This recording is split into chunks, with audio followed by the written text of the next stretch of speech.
Hey guys, welcome back to Nurse's Notes by Elmira. I am Elmira Hinton, registered nurse, and I will be your host to guide you to mind body wellness in this podcast. For those of you who don't know me, I got my start in nursing back in 1984. It's actually when I moved to the Midwest, actually in Iowa. I graduated from nursing school in 1983, so I've been a nurse for over 40 years. And what I really saw was a huge lack, not just in education for our patients, but a real lack in mindset or beliefs about your health and how you can take control of your health. So that's when I left bedside nursing or hospital nursing just a few short years ago, that I decided to become a coach where I felt like I could serve a bit better and support people in developing a mind-body wellness sense, not just education, which I love to do, but also developing positive beliefs about mind-body wellness. And today we're going to talk about something that holds many people back, not just in their careers, but in their health. Hidden blocks that keep us from achieving our fullest potential. So the title of this podcast episode is 5 Blocks Keeping You from Your Healthiest, Most Vibrant Self. Have you ever felt stuck in your wellness journey? Do you start strong and then lose motivation? Do you have the knowledge but struggle to implement it for yourself? If so, this episode today is for you. We'll explore 5 common ways people unknowingly sabotage their health and vitality, and more importantly, how to overcome them. Number 1, let's just jump right into this. Allowing fear to hold you back. Fear is one of the biggest obstacles to both success and well-being. Fear of failure, fear of discomfort like those hunger pains or soreness from working out, or even fear of standing out can keep you stuck in unhealthy habits. And that standing out maybe goes to, like, if you're out with your friends and, they stop at a hamburger and fry joint and you're searching for vegetables or something like that. So you kind of stand out from the crowd with your healthy eating habits. Maybe you're hesitant to try a new health routine because you worry you won't stick to it, or you're afraid of what others will think of you if you prioritize yourself. Here's the truth. Growth happens outside your comfort zone, okay? So you got to kind of get used to being a bit uncomfortable. Every transformation, whether in health, mindset, or beliefs, or even business, starts with a decision to act despite the fear.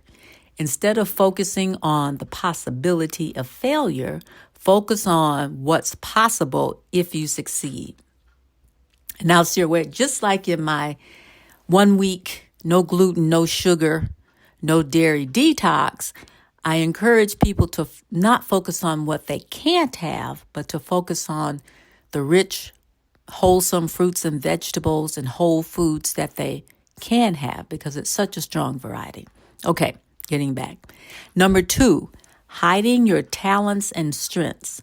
Many people excel at supporting others, but struggle to care for themselves. Okay, I'm going to say that again in a different way. Sometimes, particularly women, are over givers. They give and give and give until they leave nothing for themselves. And if you've been with me for any period of time, I always say you cannot serve from an empty cup. Okay. Maybe you're on the go person at work and at home and always making sure everyone else is taken care of. And that's at the expense of your own well-being. It's time to stop hiding your strength and start using it for yourself. When you prioritize your own wellness, whether that means setting boundaries, nourishing your body properly, or committing to movement, you're not just helping yourself, you're showing others what's possible, inspiring them to do the same. I mean, look at your family even with your kids. So many times I've heard from patients that would say, well, I can't do this because I've got to go to this kid event. I can't do that because I have to, I have to be doing something for someone else. I don't have time to grocery shop properly or to prepare meals properly, or I don't have time to go take that walk or go to the gym. When you don't show up for yourself first, when you don't put your own oxygen mask on first, you're showing your family, you're showing your children how you can take a back seat to your own health. Whereas you look at it the other way around, if you show your family, show your children that making healthy meals needs to be a priority and not a quick fix, or at least rarely a quick fix through a drive-through. When you make it a family event to prepare healthy meals, and even if it's just you and your husband, when you do that together, grocery shop, plan for a healthy meal, plan for a time out to a restaurant or something, where you can show that making healthy choices is a priority and a commitment to your well-being, others will follow and carry out that same thing, particularly when your children see you exercise. I think that's really important, no matter what the ages are, whether I have adult kids, and if I say, hey, I'm going to the gym, I'll talk to you guys later, because they're all out of the house now.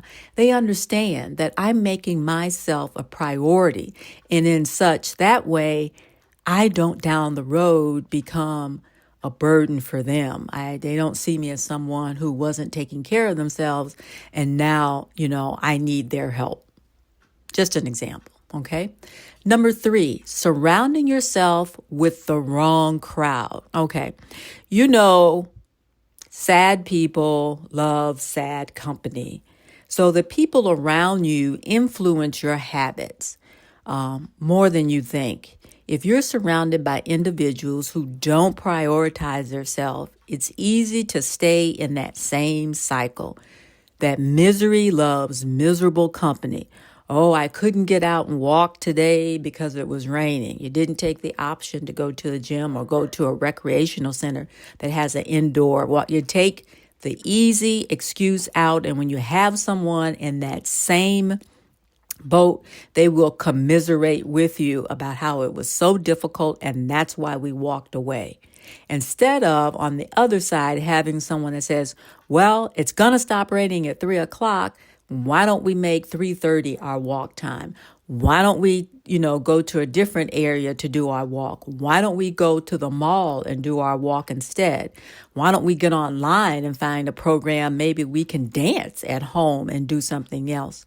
Finding alternatives instead of excuses is very, very important. And having a supportive environment around you is very much the key. On the other hand, spending time with those who are actively working towards their best selves can be incredibly motivating. So pick your audience very, very carefully. If you want to elevate your health, seek out communities that uplift and inspire you. Join a wellness group, a local group, or even an online group is fine too. Connect with like-minded individuals. Also, find a coach who challenges you to be your best. If you think about it, some of the, we see all these high-performing athletes, they all have coaches. If you look at the different sport events out there, I'm thinking about right now football, because it wasn't too long ago, the Super Bowl, they have coaches for every aspect of the game. They have offensive line coaches, they have catching coaches, they have defense coaches. Why? Because those people are experts about what they do, and they help their team members or that individual refine to be their best. So I know a lot of people that use personal trainers for, at the gym. So perhaps you should look at finding a coach that can support you in meeting your health goals. Because when you want to do something so important and you want to fine tune it and you want to get it right the first time, find an expert that can support you in making those healthy choices. Okay.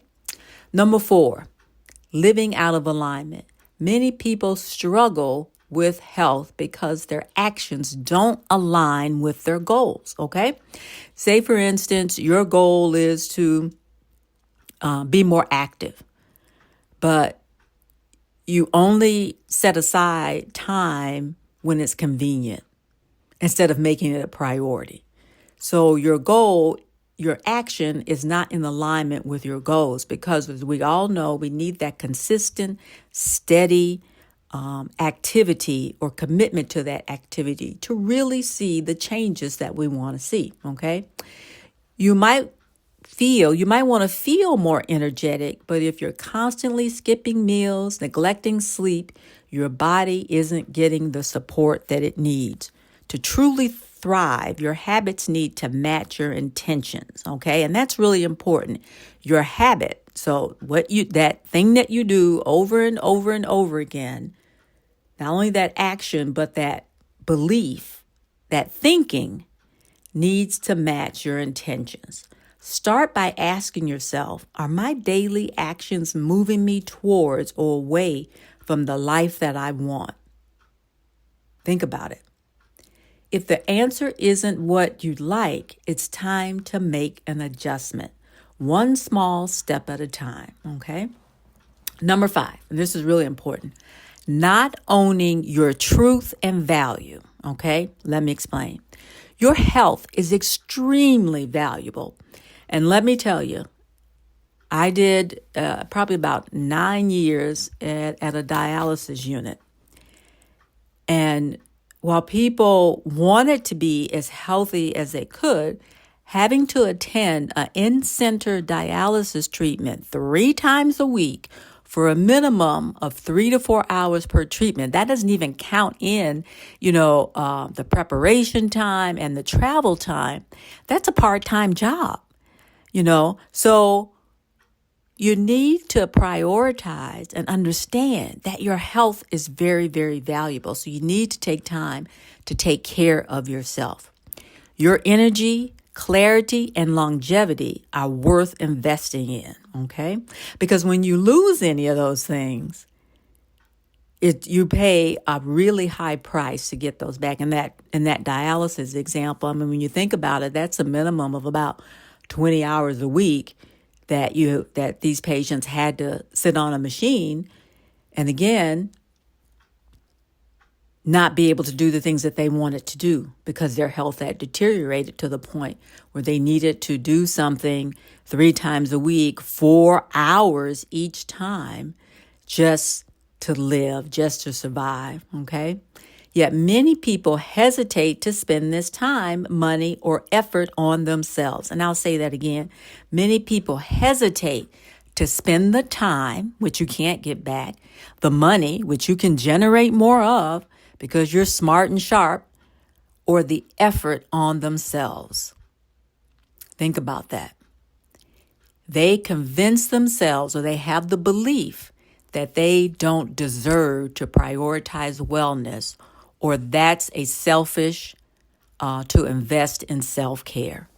You have to be selfish in order to be healthy because you have to prioritize your health so that you can take care of others. That goes back to you cannot serve from an empty cup. And like we've all heard when we've gone on a plane, you have to put your oxygen mask on first before you put one on someone else. So just learning, understanding, and implementing the belief that you deserve to be healthy and that it's not selfish to take time out for yourself or to do the things that you need to do so that you can be there to serve, be there to be a great partner, be there to be a great friend, okay? Here's what I want you to remember. Taking care of yourself, this isn't a luxury. It's a necessity. When you show up for your health, you show up better in every area of your life. The best investment you can make is in your own well-being. And I'm talking mentally and physically, okay? So eating the right foods, and I mean by the right food, eliminating processed food and eating a lot more whole foods is a really good investment in yourself and your physical well-being. And you must also take time to take care of your mental well-being. We gather what I call a lot of emotional baggage as we move through life. So we need to take time to make sure that something isn't living in our head rent-free that's causing us to self-sabotage our well-being, okay? So those are the 5 things that I wanted to go over with you today about your health, okay? Not owning your truth and value, living out of alignment, huge, surrounding yourself with the wrong crowd, hiding your talents and strengths, and allowing fear to hold you back are the 5 things that I went over today about your health. Okay? Now, closing thoughts. If any of these 5 blocks resonated with you, I encourage you to take action. You are capable, very capable of living an abundant, energized, and fulfilling life. It just starts with a shift in beliefs, okay? A lot of times people say mindset, and I think that word is overused. And I think the real correct word is a belief, okay? It's a thought, a feeling about your health. And in addition to that, you need consistent action, all right?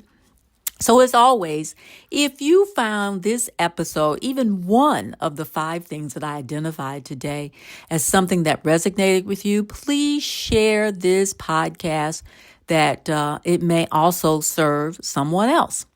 I appreciate you listening to Nurse's Notes by Elmira. And again, I encourage you to share this with someone who might need this message, or share it with someone so that they can better understand what you're doing when you're taking that selfish time to take care of yourself. It might help them to better understand why you do it, why you're doing it. And remember, the first step towards the healthiest life starts with believing you are worth it, okay? Thank you so much, and I'll see you next time on Nurse's Notes by Elmira. Have a great and amazing day. Talk to you soon.